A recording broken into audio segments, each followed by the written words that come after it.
Assalamualaikum warahmatullahi wabarakatuh. Perkenalkan, saya Indah Amalia, NIM 2019 143478, kelas 3L, Prodi PGSD, dosen pengampu Murjainah, MPD. Assalamualaikum anak-anak, apa kabarnya? Ya, alhamdulillah baik ya. Sebelum memulai pelajaran kita hari ini, sebaiknya kita berdoa sesuai kepercayaan masing-masing. Berdoa mulai. Amin. Di sini ada yang tidak hadir? Ya, kenapa? Sakit? Ya, karena ada teman kita yang sakit. Sebaiknya kita mendoakan dia supaya cepat sembuh dan bisa sekolah lagi ya. Sebelum memulai pelajaran kita hari ini, masih ingatkah materi sebelumnya? Ya, kemarin kita mempelajari tentang organ gerak hewan. Adakah yang ingin ditanyakan? Ya, silahkan. Ya, jadi ada teman kita yang bertanya, apa fungsi dari kaki kelinci? Adakah teman-teman di sini yang ingin menjawab? Ya, jadi kaki merupakan salah satu organ gerak pada kelinci. Dengan kaki, kelinci dapat bergerak dan berpindah tempat dengan cara melompat. Ada lagi yang ingin bertanya? Ya, silahkan. Ya, jadi pertanyaannya, kenapa ikan memiliki gelembung? Ya, pertanyaannya sangat bagus. Ikan memiliki gelembung dalam tubuhnya yang berguna untuk mengatur gerak naik dan turun. Baiklah anak-anak, kita masuk ke materi. Materi kita yang akan kita bahas hari ini yaitu mengenai manusia dan lingkungannya. Menurut anak-anak, aktivitas apa saja yang dapat membuat organ kita bergerak? Ya, ada bersepeda, ada bermain bola. Nah, dengan bersepeda rutin, semua organ gerak yang ada di tubuh dapat bekerja sebagaimana mestinya. Coba perhatikan, pernahkah badan kalian terasa pegal dan kaku setelah duduk diam beberapa saat?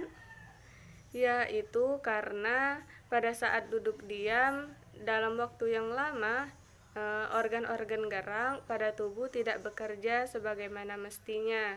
Kemudian, permainan bola memerlukan banyak gerakan seperti berjalan, berlari, menendang, dan juga melempar.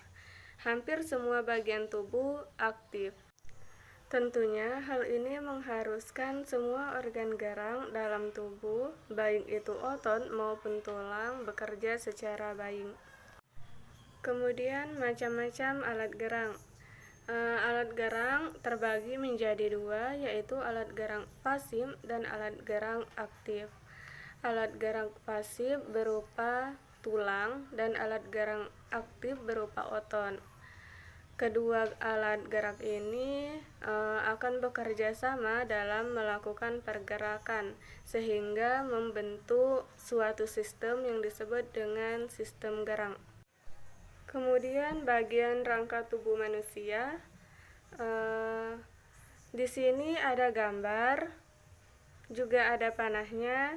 Di sini ada rangka tubuh berupa tengkorak, tulang selangka, tulang belikat, tulang leher, dan lain sebagainya. Bisa dilihat dan dipahami ya. Kemudian materi selanjutnya, otot manusia. Otot itu apa sih? Nah, jadi otot adalah jaringan yang ada di dalam tubuh manusia, berupa alat gerak aktif yang menggerakkan tulang, sehingga menyebabkan suatu organisme atau individu dapat bergerak. Lalu, fungsi otot manusia itu untuk apa sih? Nah, jadi fungsi otot pada manusia itu yaitu untuk menjalankan dan melaksanakan kerja. Contohnya berjalan, mengangkat, dan memegang. Kemudian yang kedua yaitu menggerakkan jantung. Kemudian yang ketiga mengalirkan darah yang terdiri atas zat-zat yaitu nutrisi, oksigen, dan lain sebagainya. Lalu ada macam-macam otot manusia. Otot manusia itu terdiri dari 3 macam.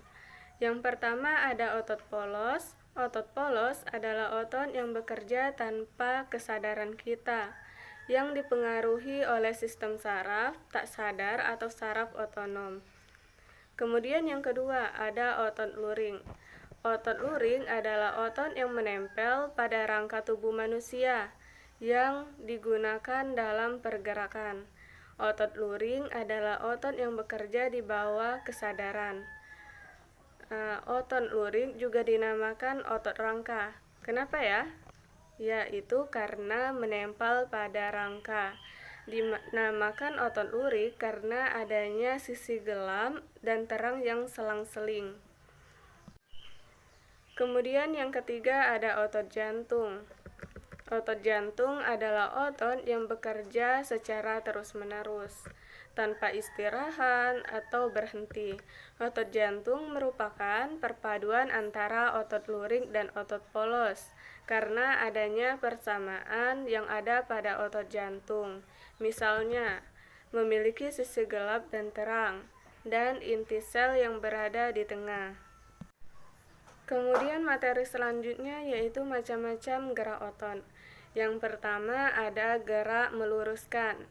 Nah, contohnya yaitu meluruskan lutut, kemudian siku, dan ruas jari. Kemudian yang kedua ada gerak menekan ke bawah atau menurunkan. Yang ketiga gerak memutar lengan sehingga telapak menelungkup. Kemudian yang keempat ada gerak menjauhkan. Nah, contohnya gerak tungkai menjauhkan dari sumbu tubuh. Kemudian yang kelima ada gerak yang memutar lengan sehingga tangan menengadah.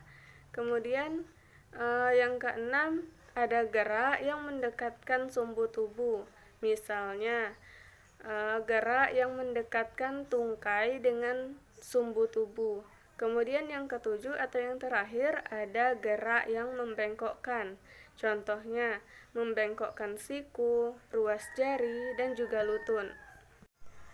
Baiklah, itulah materi yang kita bahas. Apakah ada pertanyaan?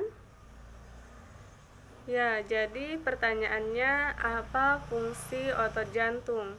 Fungsi otot jantung yaitu memompa darah ke seluruh tubuh. Kemudian ada lagi yang ingin bertanya? Ya, jadi pertanyaannya mengapa kaki kita itu bisa bergerak dan juga tangan kita bisa berayun, memegang dan juga menggenggam?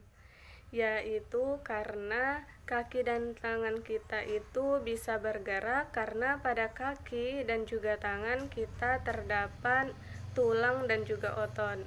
Tulang dan otot inilah yang bisa menggerakkan tangan dan kaki kita. Kemudian, tulang dan otot merupakan alat gerak. Kesimpulan materi hari ini yaitu aktivitas yang membuat organ kita bergerak, yaitu bersepeda, bermain bola, dan lain sebagainya. Kemudian badan itu terasa pegal dan kaku setelah duduk diam beberapa saat, karena pada saat duduk sangat lama, organ-organ gerak pada tubuh tidak bekerja sebagaimana mestinya. Kemudian alat gerak terbagi menjadi dua, yaitu alat gerak pasif dan juga alat gerak aktif. Macam-macam otot yaitu otot polos, otot luring, dan juga otot jantung. Baik, karena materi kita telah selesai, di sini Ibu telah menyiapkan tugas yang akan kalian kerjakan di rumah. Tugas yaitu ada 5 soal. Silahkan dijawab di buku tugas kalian. kemudian dikumpul di pertemuan selanjutnya. Materi yang akan kita bahas minggu selanjutnya yaitu lingkungan dan manfaatnya. Tolong nanti dibaca dan dipelajari tentang lingkungan dan manfaatnya. Baiklah, karena materi kita hari ini telah selesai, kita akhiri dengan mengucapkan lafaz hamdalah. Alhamdulillahirabbil alamin. Kalau ada kata-kata yang salah, Ibu mohon maaf. Kepada Allah, Ibu mohon ampun. Billahi taufik wa hidayah. Wassalamualaikum warahmatullahi wabarakatuh.